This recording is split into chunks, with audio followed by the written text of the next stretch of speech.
আসসালামু আলাইকুম, কেমন আছেন সবাই? বাংলাদেশ সেনাবাহিনী তার সক্ষমতা বাড়ানোর জন্য অত্যাধুনিক অস্ত্র কিনছে, আর সেই খবর শুনেই ভারতের মোদির কপালে চিন্তার ভাঁজ। আসুন আজকের রিঅ্যাকশন ভিডিওতে জানতে চলেছি বাংলাদেশ সেনাবাহিনী কোনো ধরনের অস্ত্র ক্রয় করার সিদ্ধান্ত নিয়েছে এবং সেসব অস্ত্র দ্বারা ভারতের সঙ্গে কেমন করে মোকাবেলা করতে সক্ষম হবে। তো চলুন দেরি না করে ভিডিওটি দেখি। বাংলাদেশের সবচেয়ে শক্তিশালী বাহিনী হলো বাংলাদেশ সেনাবাহিনী। দেশের যে কোনো বিপদাপদে ভরসার স্থল হলো একমাত্র সেনাবাহিনী। শেখ হাসিনা পতনের পর থেকে ভারত বাংলাদেশকে নানাভাবে অস্থিতিশীল করার চক্রান্ত করে যাচ্ছে, আর ভারতের এসব হুমকি মোকাবেলায় তৎপর হয়ে উঠেছে বাংলাদেশ সেনাবাহিনী। এজন্য বাংলাদেশ সেনাবাহিনী তাদের সামরিক সক্ষমতা ব্যাপকভাবে বৃদ্ধি করতে চলেছে। দক্ষিণ এশিয়ার তৃতীয় বৃহৎ শক্তিশালী বাহিনী হচ্ছে বাংলাদেশ সেনাবাহিনী, তবে পেশাদারিত্বে ও দক্ষতায় বাংলাদেশ সেনাবাহিনী ভারতের চেয়ে কয়েক গুণ এগিয়ে আছে। কারণ বাংলাদেশ সেনাবাহিনী এই পর্যন্ত পৃথিবীর 43টি দেশে যুদ্ধ করার অভিজ্ঞতা রয়েছে। বিপরীতে ভারতীয় সেনাবাহিনীর ভারতের ব্যতীত অন্য কোনো দেশে যুদ্ধ করার অভিজ্ঞতা খুব একটা নেই। বাংলাদেশ সেনাবাহিনী জাতিসংঘের অধীনে প্রায় অর্ধ শতাধিক দেশে সরাসরি যুদ্ধ করার অভিজ্ঞতা অর্জন করেছে, যার ফলে বাংলাদেশের সেনাবাহিনীর দক্ষতা এবং অভিজ্ঞতা ভারতীয় সেনাবাহিনীর চেয়ে অনেক বেশি। পেশাগত দক্ষতার পাশাপাশি আধুনিক সমরাস্ত্র ক্রয়েও মনোযোগ দিতে শুরু করেছে বাংলাদেশ সেনাবাহিনী। বিশেষ করে ভারতের হুমকি মোকাবেলায় বাংলাদেশ সেনাবাহিনী পৃথিবীর বিভিন্ন দেশ থেকে ভয়ঙ্কর সব অস্ত্রশস্ত্র, যুদ্ধ বিমান, মিসাইল, ট্যাঙ্ক, ড্রোন সহ নানা সামরিক সরঞ্জাম ক্রয় করতে চলেছে, যেগুলো ফোর্সেস গোল 2030 সালের মধ্যে বাংলাদেশের মধ্যে যুক্ত হতে চলেছে। বর্তমানে বাংলাদেশ ভারত উত্তেজনার মধ্যে বাংলাদেশ সরকার আরও বেশি পরিমাণ সমরাস্ত্র নিজ দেশে উৎপাদন ও ক্রয় করার উদ্যোগ গ্রহণ করেছে।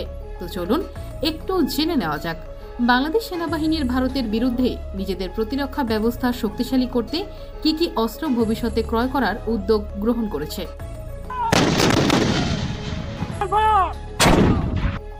বাংলাদেশ সেনাবাহিনীর অস্ত্র ক্রয়ের তালিকায় প্রথমে রয়েছে 155 mm আর্টিলারি।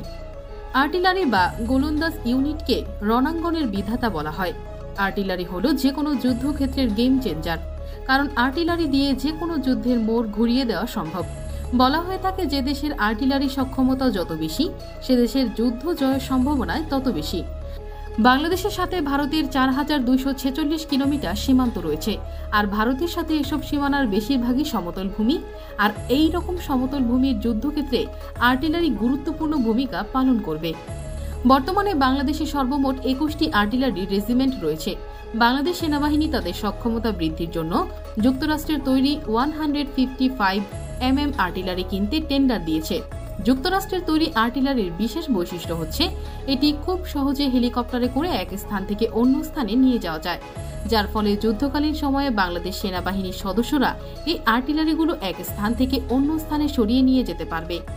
155 mm টাইপের এক একটি আর্টিলারির ওজন 4.5 টন এবং এই আর্টিলারি পরিচালনা করতে 7 জন ক্রুর প্রয়োজন হয় এবং এই আর্টিলারির রেঞ্জ 25 থেকে 40 কিলোমিটার পর্যন্ত হয়ে থাকে।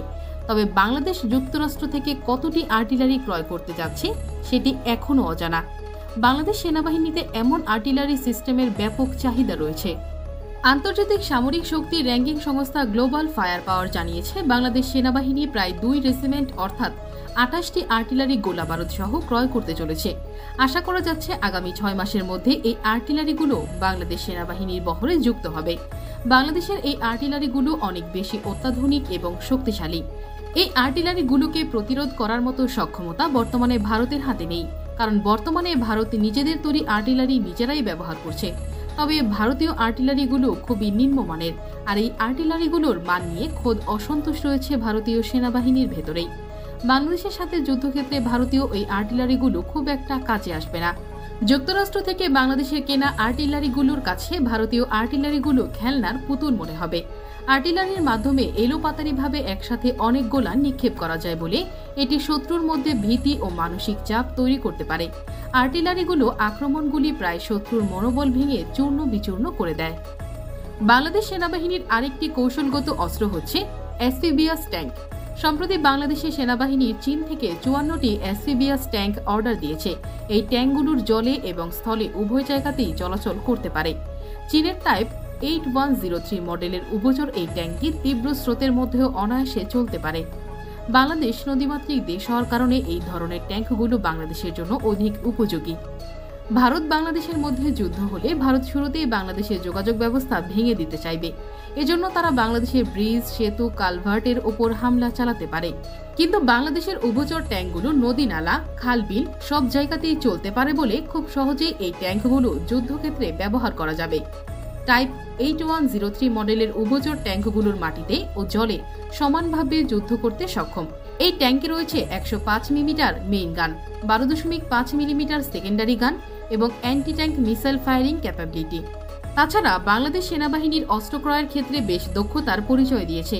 কৌশলগত কারণে বাংলাদেশের সেনাবাহিনী চীন থেকে এই উভচর ট্যাঙ্কটি ক্রয় করেছে, কারণ বাংলাদেশের প্রধান প্রতিপক্ষ রাষ্ট্র হচ্ছে ভারত, আর ভারতের প্রধান শত্রু চীন। ভারত চাইলেই চীন থেকে টাইপ 8103 মডেলের উভচর ট্যাঙ্ক ক্রয় করতে পারবে না। আর যুদ্ধক্ষেত্রে যত ইউনিকনেস অস্ত্র দিয়ে শত্রুপক্ষকে ঘায়েল করা যায়, যুদ্ধক্ষেত্র ততই এগিয়ে থাকা যায়। ইতিমধ্যে চীনা পিপলস লিবারেশন আর্মি বাংলাদেশের সেনাবাহিনীর জন্য এসব ট্যাঙ্ক তৈরির কাজ শুরু করে দিয়েছে। স্থলপথের পাশাপাশি আকাশপথেও যুদ্ধের সক্ষমতা অর্জন করেছে বাংলাদেশ সেনাবাহিনী। অনেক আগে থেকে বাংলাদেশ সেনাবাহিনী তুরস্কের তৈরি কমব্যাট ইউএভি বা বাইরাক্তার TB2 ড্রোনের ক্রয়ের চুক্তি করেছে। আকাশপথে ভারতের বিরুদ্ধে যুদ্ধে বাইরাক্তার TB2 ড্রোন হবে একমাত্র কার্যকরী ড্রোন। তুরস্কের তৈরি এই অ্যাটাক ড্রোনগুলো কতটা ভয়ঙ্কর সেটি আপনারা রাশিয়া ইউক্রেন যুদ্ধেই দেখেছেন। ইউক্রেন যুদ্ধে মাত্র 12টি বাইরাক্তার TB2 ড্রোন দিয়ে প্রায় 3000 রাশিয়ান সামরিক যান ধ্বংস করে দিয়েছিল, যা সত্যি অবিশ্বাস্য। তুরস্কের তৈরি এই ড্রোন সারা বিশ্বে ব্যাপক সুনাম অর্জন করেছে, তাই বাংলাদেশ তুরস্কের থেকেও এই ড্রোন অর্ডার দিয়েছে। 2022 সালে বাংলাদেশ তুরস্কের কাছ থেকে পরীক্ষামূলকভাবে 3টি বাইরাক্তার TB2 ড্রোন ক্রয় করলেও বর্তমান পরিস্থিতিতে এই সংখ্যা আরও বাড়তে পারে বলে জানিয়েছে বাংলাদেশ সেনাবাহিনী। তুরস্কের তৈরি বাইরাক্তার TB2 ড্রোন কেনার সবচেয়ে বড় সুবিধা হলো দেশটি কখনোই ভারতের কাছে এই ড্রোন বিক্রি করবে না। ইতিপূর্বে ভারত সরকার তুরস্কের কাছে বাইরাক্তার TB2 ড্রোন বিক্রির অনুরোধ জানালেও তুরস্ক ভারতের অনুরোধ প্রত্যাখ্যান করেছে। তুরস্ক শুধু তার বন্ধুপ্রতিম দেশগুলোর কাছে এই ড্রোন বিক্রি করে থাকে। দক্ষিণ এশিয়ার দেশগুলোর মধ্যে তুরস্ক বাংলাদেশ ছাড়া শুধু পাকিস্তানের কাছে এই ড্রোন বিক্রি করেছে। বাংলাদেশের হাতে তুরস্কের তৈরি এইরকম 50টি বাইরাক্তার TB2 ড্রোন থাকলেই ভারতের কাঁপন ছুটে যাবে। তাছাড়া বাংলাদেশের সামরিক প্রশিক্ষণের মান অনেক উন্নত, যার ফলে প্রতি বছর উল্লেখযোগ্য সংখ্যক ভারতীয় সামরিক অফিসার বাংলাদেশ মিলিটারি একাডেমি থেকে প্রশিক্ষণ নিয়ে থাকে। এমনকি প্রতিবেশী মিয়ানমার থেকেও তাদের দেশের সামরিক অফিসাররা বাংলাদেশে এসে প্রশিক্ষণ গ্রহণ করে। সম্প্রতি মিয়ানমারের সেনাপ্রধান বাংলাদেশকে তাদের সেনাবাহিনীকে প্রশিক্ষণ দেওয়ার অনুরোধ জানিয়েছেন। তবে বাংলাদেশ সেনাবাহিনী মিয়ানমারের এই অনুরোধে সাড়া দেয়নি, কারণ বাংলাদেশ যদি মিয়ানমারের সেনাবাহিনীকে সামরিক প্রশিক্ষণ দেয় তাহলে তারা বাংলাদেশ সেনাবাহিনীর সমকক্ষ হয়ে উঠতে পারে। এই আশঙ্কা থেকে বাংলাদেশ সেনাবাহিনী নিজের পায়ে নিচে কুড়াল মারতে চায়নি। বাংলাদেশ সেনাবাহিনীর প্রশিক্ষণের মান এতটাই উন্নত যে এটি উন্নত বিশ্বের সেনাবাহিনীর থেকে কোনো অংশেই কম নয়।